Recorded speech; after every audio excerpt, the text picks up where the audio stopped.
Ok, bueno, buenas tardes, otro saludo desde aquí, desde Aguascalientes. Bueno, para presentar el video final de la actividad del doctorado en educación de la Universidad Cuauhtémoc, sobre el pilotaje, lo que es el pilotaje en los instrumentos de, de recolección de datos. Bueno, dos detalles muy necesarios para poder hablar de esto es diferenciar lo que es la confiabilidad y lo que es la validez. La confiabilidad, perdón, de un instrumento para recolectar datos, como lo menciona Sampieri en su libro que es un best seller, pues es un instrumento de medición que se refiere al grado en que su aplicación repetida al mismo individuo objeto produce resultados iguales. En este caso, bueno, nos habla de que el instrumento tiene que obtener datos que sean coherentes, congruentes y más o menos persistentes. Lo pone con dos ejemplos. Primero, con un termómetro. Si el termómetro marca 5 grados en un minuto y al siguiente marca 40 en una persona, entonces el termómetro no funciona. Por lo tanto, no es confiable en su medición. En este caso, bueno, para las investigaciones tanto sociales como educativas, eh, lo voy a poner con el ejemplo que va con mi investigación. Yo pretendo aplicar técnicas de meditación vipassana en los grupos de preparatoria para disminuir el estrés. Entonces, ¿qué tengo que hacer? Primero tengo que medir los niveles de estrés. ¿Cuándo? En la aplicación de los exámenes. Entonces, mi idea consiste en aplicar las pruebas en el primer parcial. Voy a utilizar una escala tipo Likert, donde se pregunta del 1 al 10 qué tan estresada está una persona. Y en los exámenes, bueno, pretendo compararlos en el primer parcial, en el segundo parcial y después ya con las técnicas de meditación vipassana en el tercer parcial para ver si es cierto que disminuyeron y los indicadores son más o menos persistentes. Obviamente hay muchas variables dentro de ese rubro porque, bueno, los estudiantes manifiestan comportamientos diferentes, momentos diferentes del semestre, presiones familiares, personales, etcétera, pero supongo que los resultados serán congruentes. Por eso es que la validez es importante.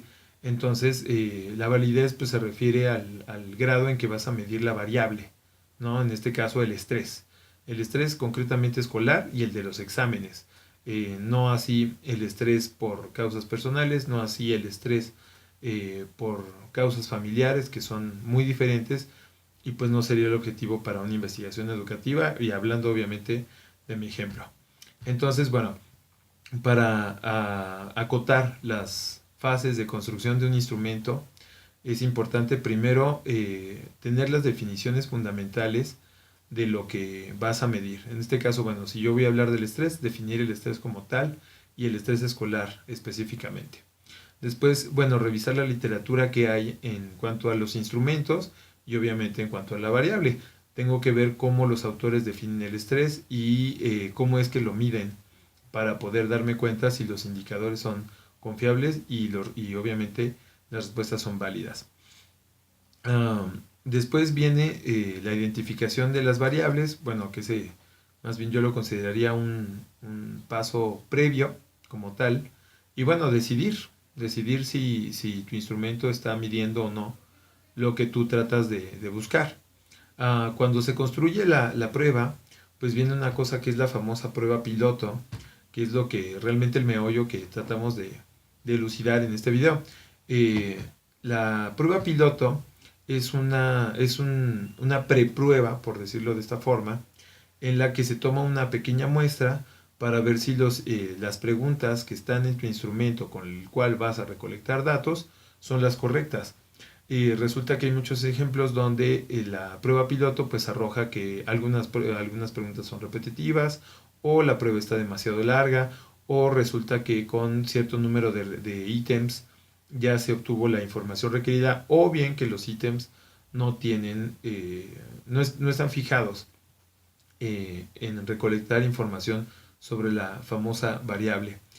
Algunos especialistas pues recomiendan tomar del 2 al 10% de la población total a la cual uno se va a enfocar en su prueba piloto para tomar esas consideraciones precisamente sobre la población, si los instrumentos están adecuadamente formulados junto con la cantidad. Bueno, y una vez que ya se presente la prueba piloto, se debe de elaborar la versión final del instrumento, cosa que es importante porque ya se tienen las consideraciones. En mi caso, bueno, yo no voy a tener que entrenar al personal que aplique la prueba porque pues yo voy a ser el personal de la prueba porque soy docente de la Universidad Cuauhtémoc, conozco mis grupos. En este caso más bien es determinar a cuántos estudiantes se les van a aplicar, en cuántas escuelas y obviamente para tener un grado de fiabilidad verdaderamente fehaciente y que no nada más se aplique a los estudiantes de la Universidad Cuauhtémoc, sino también a todos los estudiantes de la educación media superior. Sobre todo, pues aquellos que se sientan estresados por presentar una prueba, bueno, que en este caso yo creo que casi son todos, ¿no? Ya como penúltimo paso sería obtener la autorización de la aplicación del instrumento y finalmente aplicarlo como tal.